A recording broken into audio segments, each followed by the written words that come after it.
which we did. And the study, you see the front cover of the study is what is showing up there. Civil society position paper on the pace and fate of security sector reforms in the Gambia. And of course, Gambia, we are going through the security sector reform process. My colleagues here, one of us will deliver a presentation, and we are here again together. All the organizations who are part of it, you see their names and their logos are all shown on the screen behind me.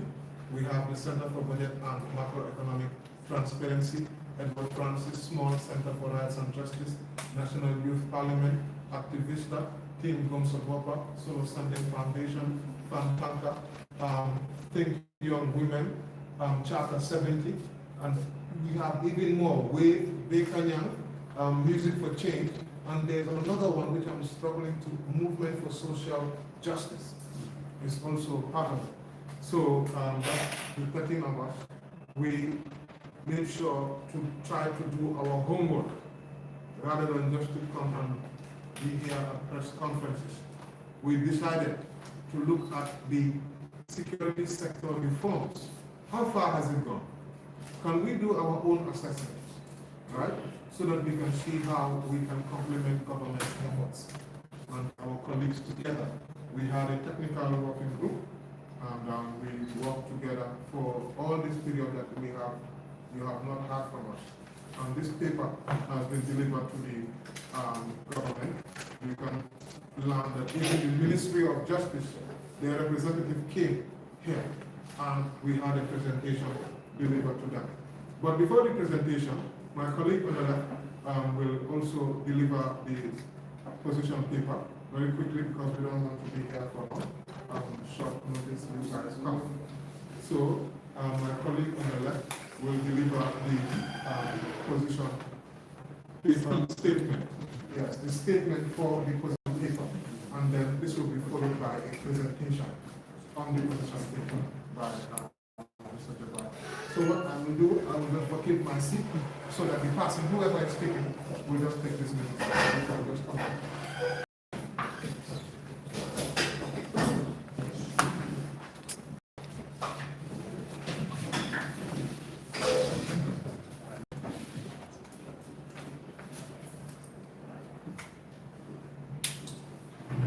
Good afternoon, everyone.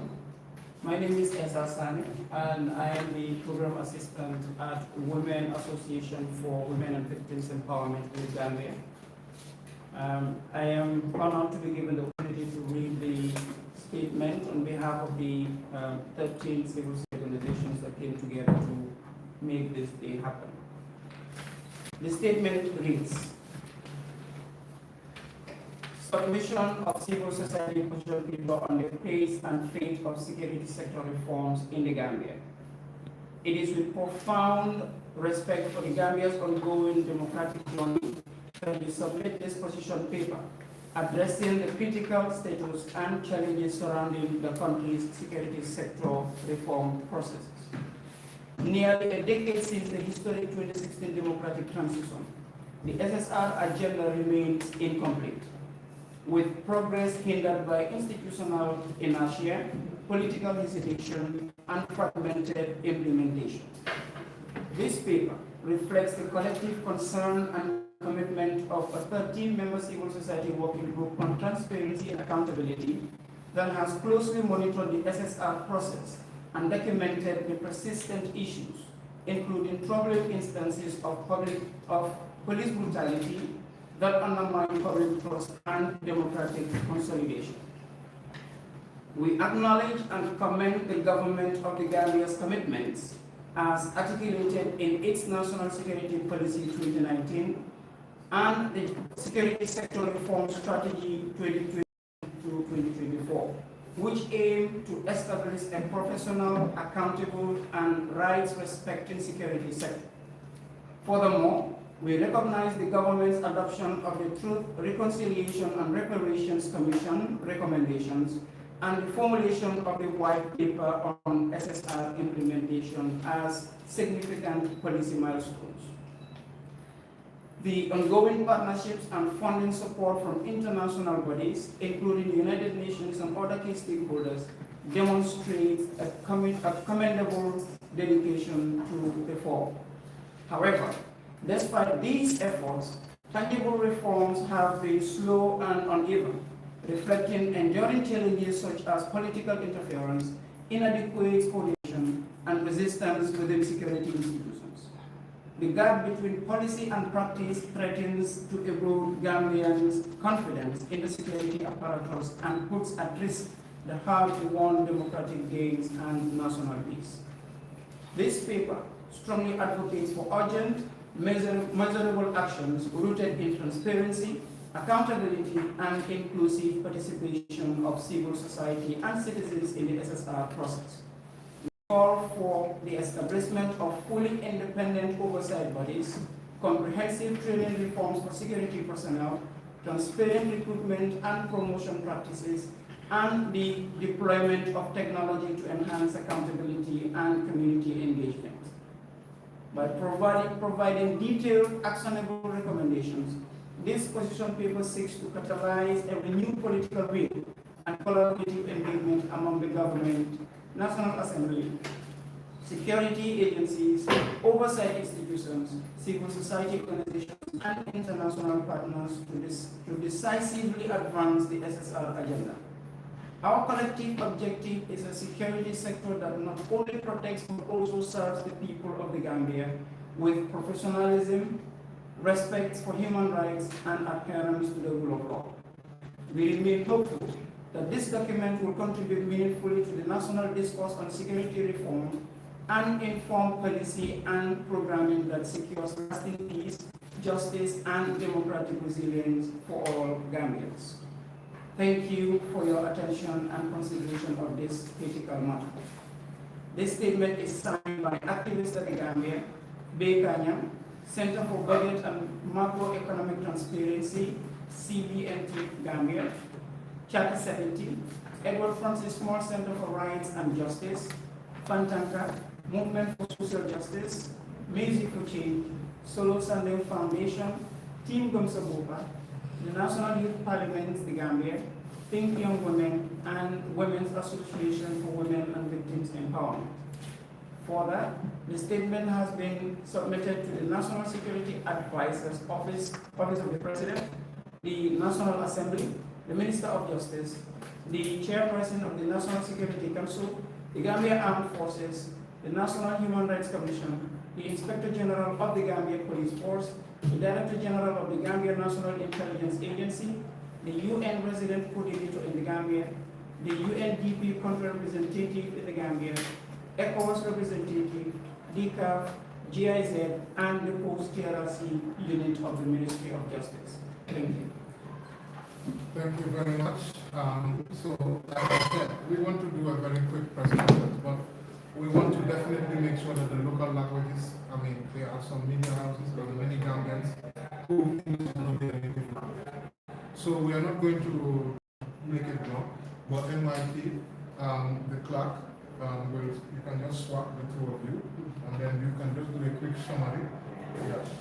I'm pushing him actually. I'm just asking right now to deliver this. So, at least, even if it's one local language, at least, right? We get to the stage where we will just be communicating in local language. Yes, one day. Let's have one possible two.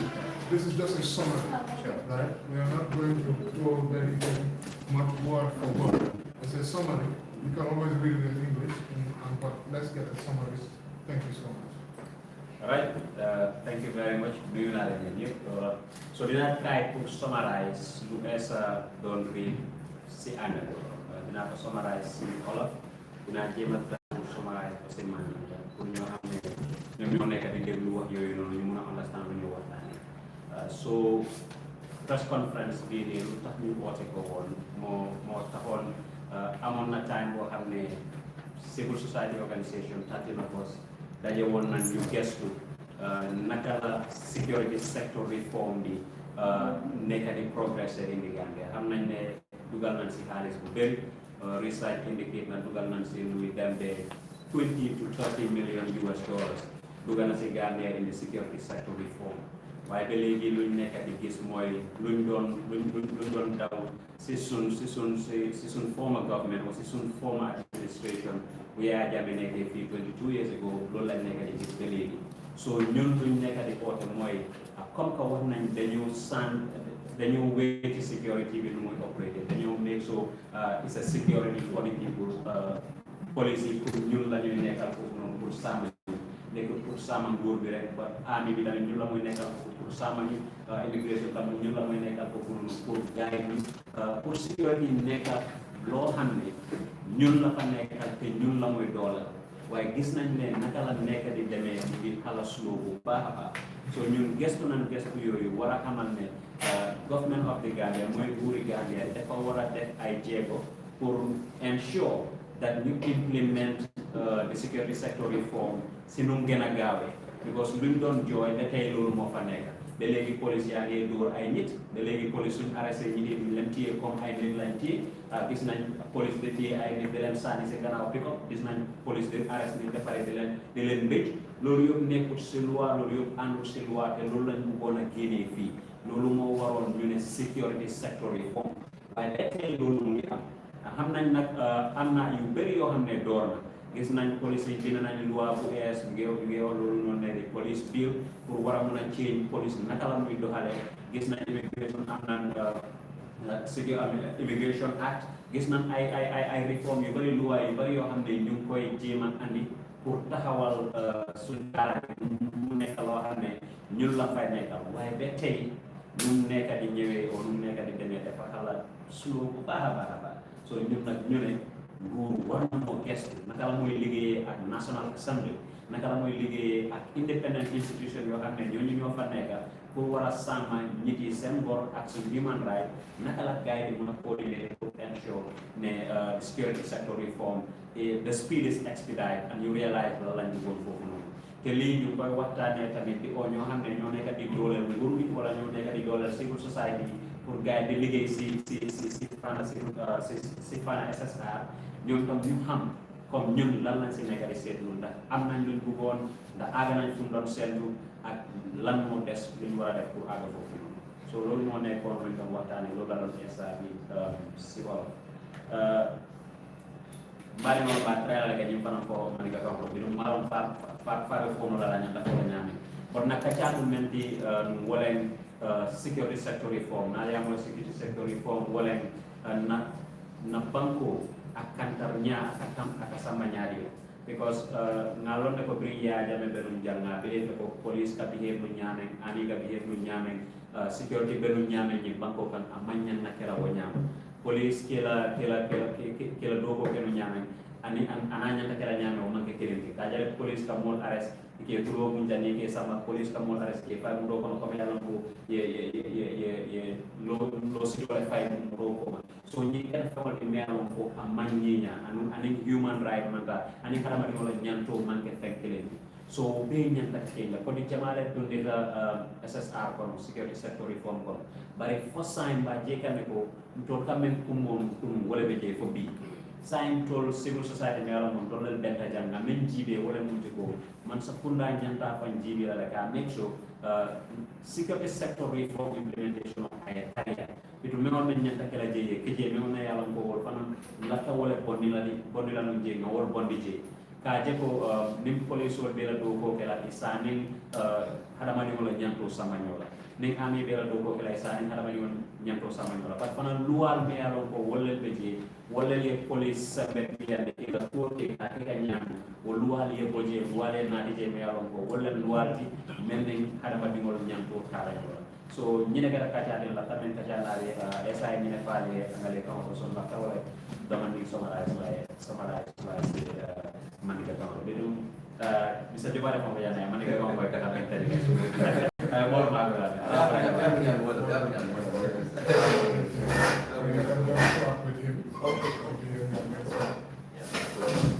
so jërëjëf dégg ngeen presentation is here.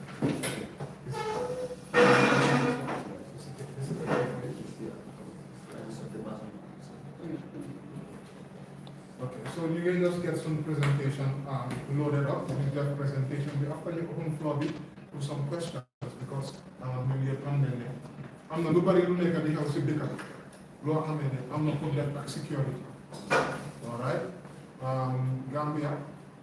So holy, I'm not make a Ghana soon cover. Of course, soon we get like to hold a fixedly. But we get this cover picture.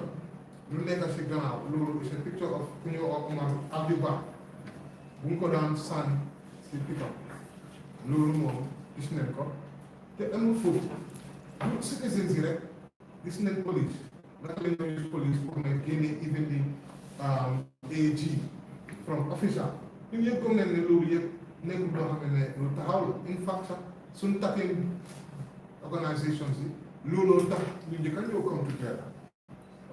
Then you can come together because of help CAG, NAO, Auditor General, someone AG, you got it in the very important for your letter, Auditor General. Gis nañ ñu ko bubbi yóbbu ñu xam ne loolu waru tax constitution bi joxul police bi doole boobu noonu waaw even président bi sax amul doole boobu so obviously police bi tamit war ñoo am doole boobu te foofu lañ taxaw dinañ def seen presentation bu gaaw ñu jox leen some tamit yenn examples of things yu nekk di happen si biir Gambia nekkut ne ñu ngi just wax loo xam ne loolu moo ñu nekk tamit ñu ngi ko bañ a jox nit yi fii te léegi-léegi ñu bañ ba pare joxoon reasons waaw so dinaa bàyyi suma collègue Mr. Jobaate in English dinaa go through presentation bi ba pare ñu ubbi ko for any questions. Thank you so much, Mr. Jobaate. Yeah, thank you so much, Flex. As Flex indicated, I am Senator Jobaate from Solo Sunday Foundation.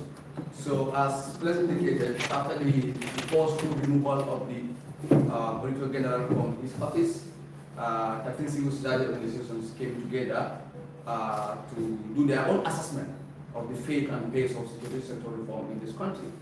So this position paper is a product of that exercise because we have realized that there is a disconnect between policy and practice. What is in books and what is in laws and what is in policies is different from what is happening on the ground. So the genesis of this position paper is the fact that there is a disconnect between what is in the policy and what is happening in practice. So we came together, we analyzed and scrutinized the government's own policies, from the security sector reform assessment of 2017, coming to the security sector reform strategy of 2020 to 2024. Likewise, the recommendations by the TRRC, plus the government white paper, accepting the recommendations, and also the reports by the National Human Rights Commission, series of reports by the National Human Rights Commission. The current one, I think, is of 2025. That is on the status of implementation of the article. But then there's another report of 2023 to 2024. So we've analyzed, we've went through all these reports and documents. What we are able to realize is that these are very, very good in some sense, strategies and policies. But then what is happening on the ground is really disconnect from what is in these policies or what is in this document. So there has to be problems somewhere. And what we are able to identify is that there are a lot of problems from this impact, these laws, these policies, likewise the way the command is given and the way the commands are implemented. So we are able to analyze these documents and found out that this document indicated that the police and other security sector institutions are highly politicized. They are state-centric and they are acting in an unprofessional manner. So that is why we have this document, and that is why we have this security sector reform agenda in the first place. Because if you look at the security sector assessment report of 2017, likewise the security sector reform strategy, it is the president who said in 2017 that we have inherited a very and highly politicized security sector institutions. And as such, to reform them is necessary. If you don't reform them, it is in that strategy reform document that quoted that the president says that So the idea of security sector reform started from him. He himself says this, that we have to reform the security sector institution. So that idea was picked up. A highly ministerial or also committee was set up to assess the security sector. They've assessed and they came up with a report in 2017 identifying the gaps. So those gaps and those recommendations gave back to the security sector reform strategy. And that in between these two strategic documents, the TRC was set up. The TRC did their institutional hearings, which includes security sector institutions, and came up with certain recommendations. The recommendation includes that there should be reforms in 3 states. One, the security sector institutions should reform their laws that regulates them, that establish and regulates them. They should reform their policies, especially manuals on trainings and so on. They should also reform their mindset. Their mindset should be reformed. And all these 3 states are tied up to each other. So this position paper reflects the assessment and the position of the 13 civil society organizations. So we are able to identify a few gaps that we think, and also a few instances of police brutalities or security sector reform, security sector institutional brutality that we think are the problems, and we make some certain recommendations, right? Many recommendations that we made, many gaps that we've identified, and we've also highlighted a few instances of police brutality. One of them is the forceful removal of the Original General, the throwing of the protesters, in the trunk, right? Like a bundle or like a firewood, which is unacceptable, right? So this document that are what we rely on, and then some of the problems that we have identified are as follows. One is the slow and inconsistent security sector reform strategy implementation. Despite a high funding from international donors, because Malagan has reported, I think last month or so, that the funders have injected close to $7.1 billion to security sector reform alone. If this is something to go by, what we are seeing in practice is then very, very, very, very disheartening. $7.1 billion is not small money.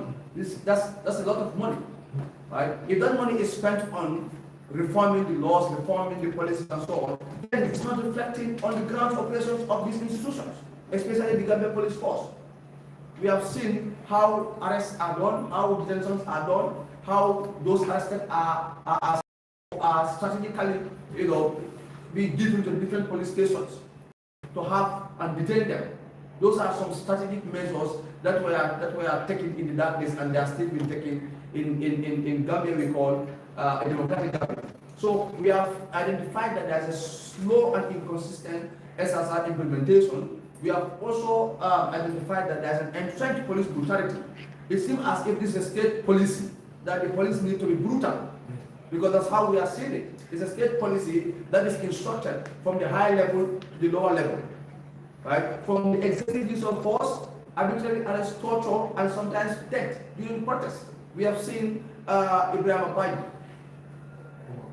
Badi, who died because of police brutality at Mandinari. We have also seen in 2018 what happened in Faraba and other instances.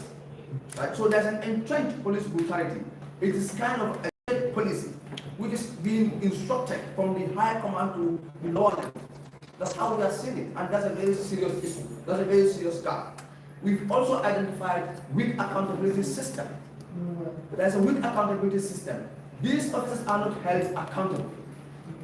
From 2018 to date, very few officers are held accountable at the UPD, around the UPD, by one Diamond Traveler. In fact, that Diamond Traveler was charged, convicted, and sentenced to 20 years. That's few of the measures the government has taken, which we commend them for, right? But there's a weak accountability system in place. And this weak accountability system in place is because we lack independent oversight, right? And there is high, in our view, political interference in police leadership. Also poor and irregular internal disciplinary mechanism that is in place.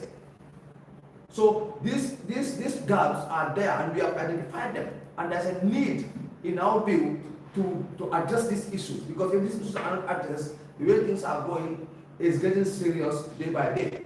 There's also, if you look at our prisons, dilapidated detention facilities, our prison is not fit for human habitation. Right? If you visit the prisons, you will know that that place is not fit for human habitation. So the representative of the Ministry of Justice was indicating that there is a prison bill that has some progressive provisions. Right? We welcome that prison bill. We'll go to that prison bill, and if need be, we'll engage the media as well on what happened next on that prison bill. There is also a failure to reform police culture, because this is a culture, just as we have in our communities. Culture is not easy to change. Culture is something that people live by. Culture is something that people live for. People can die for culture. So there's a need to change the culture of brutality. There's a need to change the culture of use of force, the culture of arbitrary action, the culture of unnecessary detentions. So that culture needs to change. And we identified it as a problem that there's an unchanged culture.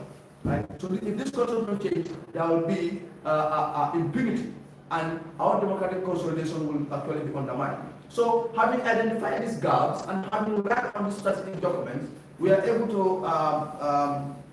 do recommendations. One of them is that there should be a strengthened accountability mechanism in place.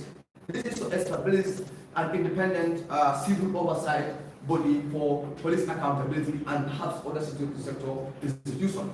Right? Second is to insulate police leadership from political interference. There should be, a kind of lack of interference with the police leadership by the political class. Because if the police is appearing in such a way that there is a political interference in what they do, then there's going to be a problem. So there's need for us to insulate political, leadership from interference. This is to mean that, the new police bill should have provisions to indicate that the appointment and the approval of the appointment of the IGP should be given to different institutions. For example, if the IGP is appointed or if the IGP is nominated by the president, then the nomination must be really approved by the National Assembly, so that we have, a kind of some security, in the tenure of the IGP. So there should also be a shift from a force to a service-oriented policing model, right? So there has been recommendations that there need to be a change from the Gambia Police Force to Gambia Police Service. This will inculcate a sense of service, a sense of serving the community, a sense of serving the state, the people, than the political class or than the field leaders. So there's a need for us to change that. And there's also a need for the police to have a mandatory course on crowd and conflict de-escalation strategy. There's that need for that to be inculcated in their curriculum at the police training school or any training school. This will give them a sense of really ensuring that they respect human rights, they respect the people that they went on to secure. Because if you don't have the knowledge, it's going to be difficult for you to be able to behave when you are on the ground. So that disconnect is there. There's a need for that. We strongly recommend. We strongly also recommend that the police adopt technology. Example, body cameras, CCTV, drones, and so on and so forth. Because if these things are there, really, there will be easy accountability. There will be easy to define who is involved in what and what extent are you involved in a certain brutality. So technology should be adopted and it should be used, right? The representative from the Ministry of Justice indicated that steps are being taken to make sure that these things are in place. We hope so that these steps are, realistic steps, right? So in terms of institutional reforms, we also recommend that the police should establish a national police misconduct register. Likewise, they should ensure that a merit-based recruitment and promotion process or procedure is in place. The recruitment process of the police and other institutions should be so rigorous, so merit-based, that there will be no room for mediocre, there will be no room for people to be recruited in a way that will inculcate in them that we need to be using force excessively. You need to be brutal when you ask. You need to be doing things in a way that is, that is not in line with the Constitution, not in line with international human rights standard, and even their own police act. So the police or the government should ensure that there is a merit-based recruitment and promotion in place. There should also be, integration of human rights and civic education in their curriculum, as I have indicated earlier. This will ensure that really, because there has been many training for these institutions. training conducted by the National Human Rights Commission, by other institutions as well. And then there has been, because their own doctrine document indicated that they have developed 30 policies and almost 30 SOPs, standard operating procedures. So that tells you that to regulate their internal and external operations. That tells us that really there is no shortage of policies in a sense. But the problem now becomes implementation of those before enforcement, or what happens on the ground. If this is not on the ground to address, assemblies and to address protests or to address demonstrations. So there is a need for integration of human rights and civil education into their curriculum. There's also a need for police to reform the professional standard units and publish annual integrity reports. This will ensure that really we know what is going on inside.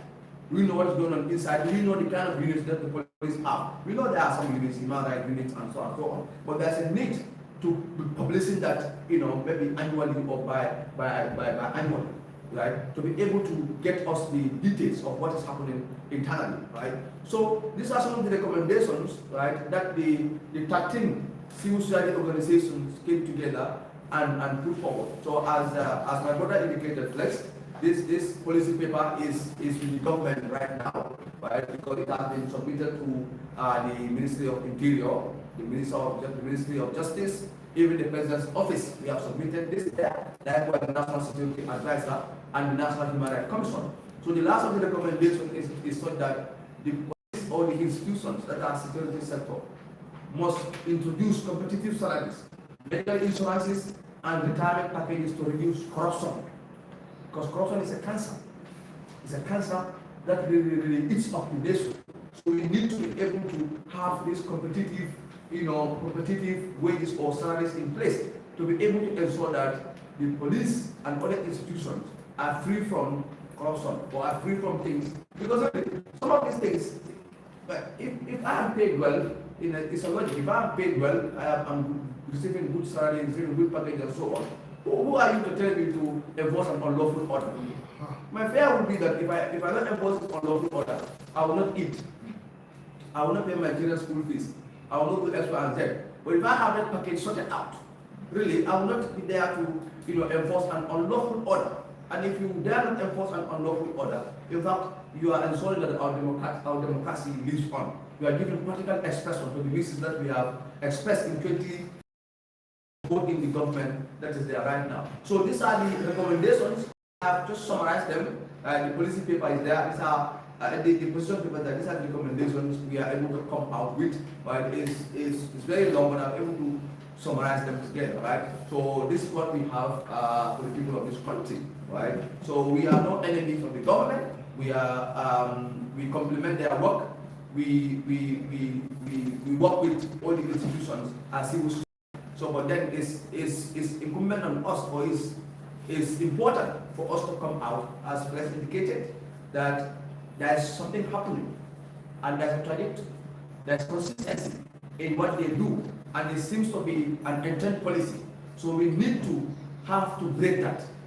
We need to break that through advocacy, through these position papers, and through some engagement with them. Thank you.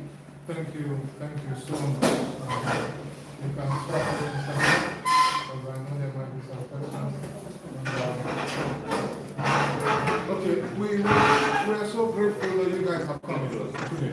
That was Sheriff Ojoba giving the statement of the summary of the old constitutional amendments. Okay. So we are at the end of the part. And this is the part that we go over to the media, because you might have one or two questions. That was Sheriff Ojoba from the Standing Foundation, one of the 13 organizations to have come here to be part of this. So goes to tell you the amount of work that we're going to do. What we know is that the TRRC, for example, it's all time bound. There is an implementation plan. When you come to the security sector reform, there is nothing like this, which is very important because you cannot see how are they implementing the SSI and the timelines that they are supposed to do this. So these are very, very important. That makes the security sector reform process very difficult to see. Where are we going, right? There is a divorce between the SSR and the TRRC. The TRRC is what is informing that the SSR has to happen. The TRRC highlights all the human rights violations, right? And the SSR, if it happens well and properly, then the never again slogan will be true. Orders from above. We talked about it. We're still living in that day and age. Orders from above. Whenever protesters are held, police bail or to give him bail or to go, has to be followed by what? Orders from above. I've been in that situation myself. I know exactly how it feels like. And it's happened to many people, it's still happening right now. Protest permit is issued. We see how sometimes people are struggling to get their protest permit. But that will not be possible except there is independence of the security institutions. How will the IGP be able to make independent decisions which go against his boss when he knows that he can be fired at any moment? And this is the challenge. This doesn't start here. Like my colleague said, since in the Gambia era, right, the executive controlled the security institutions. And until now, there's that independence they are struggling for. We cannot end without talking about the recruits. There are so many new recruits. You are seeing them. And look at what they are doing. They are training. Is their training sufficient? Are they abiding by, are they having proper training even before they let them loose on the public? These are all things which our position paper is pointing out. We will take questions. It seems like most of the other media have gone. I know we called you all in short notice, but I'm sure there will be questions. Please, feel free to ask them. Okay, thank you. I don't know whether you categorize this as a question, but then you're talking about police brutality. You take example to Omar Badi, who is already late, and then the issue is on court. We don't know what will happen. But there's a guy who is a living witness from UNA, being tortured by police. The police themselves, according to their report, they said the ones that did that act, they were not, I don't know, even they placed on authorized checkpoint. Yeah. But then when I went to have an interview with the family members, they let me know that the police are coming underground, even calling them with the alcalo to negotiate the field case. Because that guy is suffering. He cannot sleep, like his eyes swollen and everything. They are pushing with medical and the condition that you guys are here as a coalition, 13 people. What are you guys going to do to make sure that that guy has justice? Because he has every single evidence placed on tap. All his scanning, hospitals, his movement, the conversations that witnesses, everyone is on tap. There's nothing that is hidden or lost at that case. What will you guys do as a coalition to make sure that guy has justice? I will take that question. This is somebody who I've actually got in touch with specific directly through, thank God, you remember? Yes. And when I got in touch with this young man, unfortunately, we got to realize that he is suffering from health conditions, from injuries. Even his eyes was seriously hurt. But I didn't speak directly to him. I spoke to his colleague who was trying to help him because he needs help. And I did tell him that I'll accompany him to go to the NHRC. But events seem to have been, escalated because of, like you are saying, the police going to them and trying to, discourage them from pursuing the matter. Maybe that's the reason why I have not heard from them. But what I know I can do for sure, and I believe we've said this in our last press conference, is that we will work with them. From here, I will engage them, and for them to go to the National Human Rights Commission, because that's an oversight body, right? And they do investigate these things, they do hear complaints. They can even go on their own, but I'm more than happy to go with them. And I will engage with them to see that they go, lodge their complaint, let the National Human Rights Commission take action if need be. Because an unauthorized checkpoint, this is what happens in this country. People who are supposed to preserve law and order will just get up, where they are not designated to have a checkpoint, start to put one cone there. Sometimes it's not even a cone. Sometimes it's just something they just put in the middle of the road and then expect that people have to come. Stop. And this somebody, apparently, according to this scenario, they're trying to stop the guy is not stopping. You take a stick and hit it on the person's head or area to stop them. They are riding a motorbike. To hit them, to stop them. Yeah. That's undone. What the guy said was, the checkpoint when he was moving the first time. He did not find any checkpoint there. Coming back, he was on speed, and they break him. He cannot stand instantly. Yes. So they have to hit him, which caused. With the stick. Yes. I saw images and all of that about the stick. But yeah, do you have another question? Yes, my second one will go to where I'm from, Nema, African. Go on. My second will go to Nema, where I am from. You understand? Of recent, we realized that the police in there are attempting to take orders by themselves. Like street football is something that everyone is known for.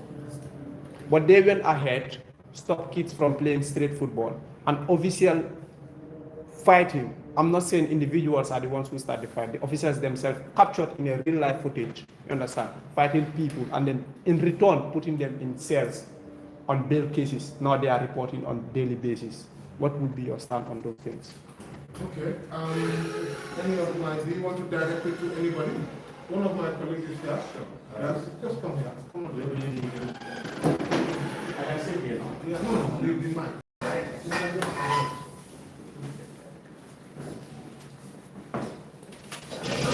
All right, thank you very much. So for me, the response to this question is this. Everything that we're talking about in isolation all feeds into one issue, and it all feeds into the issue of security sector reform that we've raised. Because all of these things will not have happened. For instance, if, the police are in check, with regulations, with laws, a police officer will not hold, for instance, an authorized checkpoint. It all fits into this. And the issue of having to burn people from communities with regards to street footballs and issues that are related to that, this all feeds into a bigger infrastructure.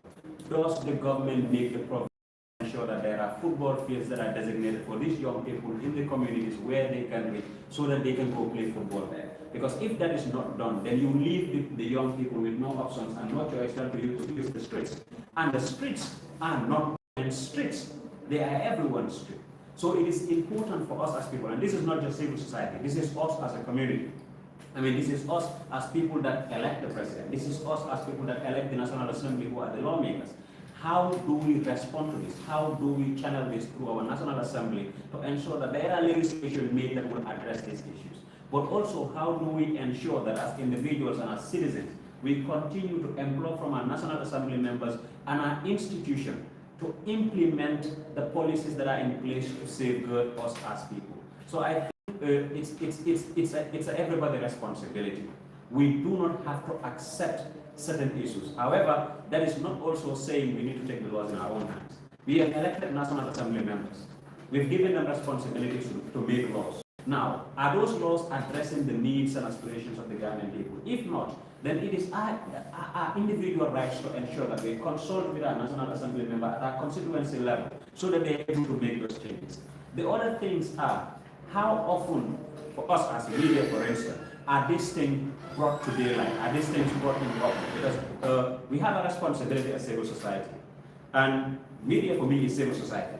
How important is the media making sure that things are in the open and everyone is aware? Because then the individuals that do not have access to take this are able to pick them from somewhere.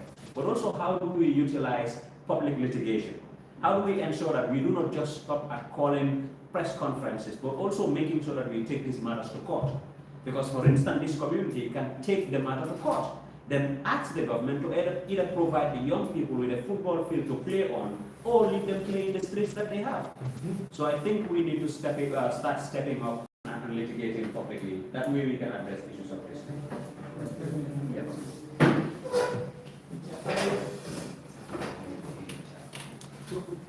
I wanted to make an addition. I want to make the addition with a in the chess game, right? You have the one person that everyone on the chessboard wants to protect. Who is that person? The queen, right? Right? Exactly. If you defeat the queen, or if you get to the queen and destroy the queen, the whole game ends, right? Now, I want to transfer this analogy to the laws of our country. When it comes to police brutality, when it comes to police abusing our laws, police abusing power, police terrorizing the citizens, there is one law that they hide behind.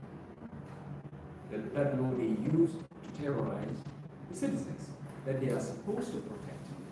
And that law, I believe you all know it, the Public Order Act, right? We had the Ministry of Justice representative here earlier on before the media came, and he himself gave a suggestion, and that suggestion was that we look into the Public Order Act and we use our judiciary system to fight for the Public Order Act to be repealed. Once, and also another member during the discussion gave the same recommendation, that we should fight for the Public Order Act to be repealed. And as you all can see, the clerk of the National Youth Parliament has just mentioned that the media is part of the civil society. We are all part of the civil society. What I would make known here is that the Public Order Act is a huge problem. One of the biggest problems that we have here. We all need to come together. Civil society, us here, we will come together. We, in fact, are working on this in terms of what I mean, civil society. The civil society is working on making sure that the Public Order Act is repealed. The media should ensure proper coverage of this. If need be, dialogues, discourse on the matter of the Public Act. The police are using the Public Act to terrorize the people, to oppress the people, to avoid or prevent the people from fighting for their rights, exercising their rights. So even to fight against corruption, to protest against corruption, is actually not possible because, or almost not possible because of the Public Order Act. It is one law that we must get rid of if we want to ensure transparency, if we want to ensure accountability in this country. And if we want to put our law enforcers in check, we must take the law from them that they are unlawfully, sometimes lawfully using, but immorally using, and sometimes unlawfully using, right? That they are using, all in all, that they are using to terrorize the people that they are supposed to protect. I'll stop there, because I have a lot to say, but I'll stop there. For that part, but the other part is the Auditor General's case. I don't know if you guys have a question on the Auditor General's case. We're still following, because the last time we asked about it, we gave a press conference, it was regarding the Auditor General. And the Auditor General has taken the matter to court. Now, when the matter is at the court, usually, I don't know much about the legal process, but one thing we can do is to be a party to the suit. And that's what we are to do.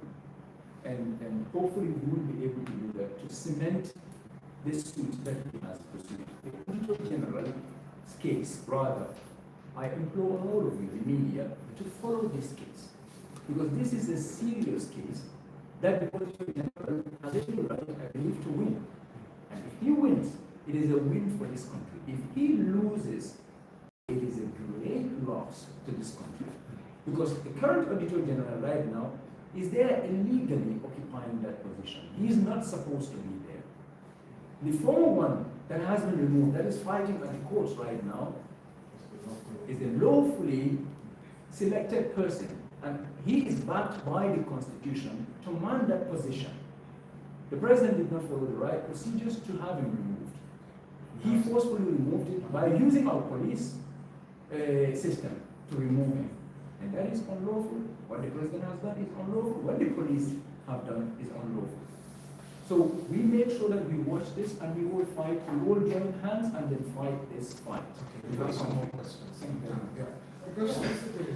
Simple managed to answer most of my questions, but I still have them. What specific actions are you putting forward to the government to ensure that the security sector reform process becomes more transparent, accountable, and responsive to the citizens' needs in this country? What questions? That's a difficult question. We'll try. No, I think it's a yes. I think it's a yes. So to make it more transparent. More responsive, more accountable to the citizens' needs. So first of all, that is an ongoing task.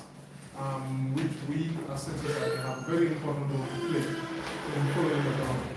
So what happens is, what we found, one of our recommendations is that the TRNC, you can see, is more measurable.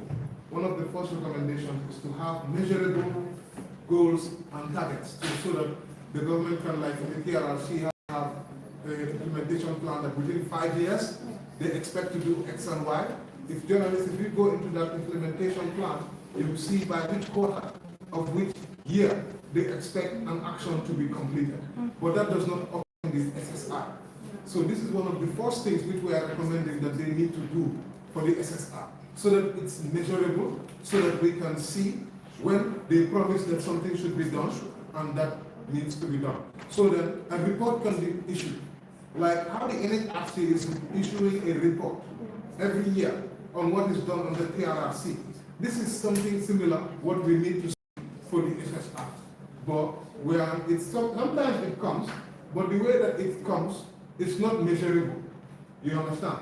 So those are some of the ways, and when they issue that report, it will be transparent, published like how the NHRC does, and they have a press conference, because the media is very important when it comes to the public being able to follow the process, right? It's because you went to the NHRC, TRRC press conference. Now, your readers, anybody who reads the Point newspaper after your publication will know how that is progressing. So this is what we see is missing, right? And our recommendation is calling for this. Yeah. So I think that is it. We have a question. Go ahead. I think I have a question. Okay. It is a big concern that the Prohibition and Prevention of Fraud Act is enacted in 2023. However, no implementation of the law has been seen since it enacted. What is your concern? Yes, I think this is a concern because of one, Gambians per se. Going to court is not one of our cultures, if you could say. Yeah. Very soon, you want to try to take somebody to court, the family members will come, plead with you, or they will send a delegation so that you drop the case. Right? This happens even in serious issues like, which also touches on SSR, like SGBV in particular. These things are happening, right? So what we are saying is that has to change. Until people start taking these issues to court, right? When such violations happen, they take them to court. Somebody tortures you, you take the person to court if it's a security officer. All right? Well, that's not happening. Alternatively, for those who may not have money, because I know very well, taking somebody to court is money. Some people don't have money, and we completely understand. Go to the NHRC. If a civil society organization like me, Gomsa Bopa, we are ready to hold your hand, take you to the NHRC, file your complaint. You too should be ready to pay your transportation to come. And when you come, you will be able to have the accountability. And these things, we have tried to do them, right? We have made examples, right? Sorry, I have to say, for example, Gordimu is one, where we took the victim to the NHRC and something happened. Similarly, another rapper, Chipai, from Banju, he was violated. We took him to the NHRC. Some 6 police officers, they disciplined him. And he got something out. So, but that's what we are trying to show Gambians. So that's what we can do.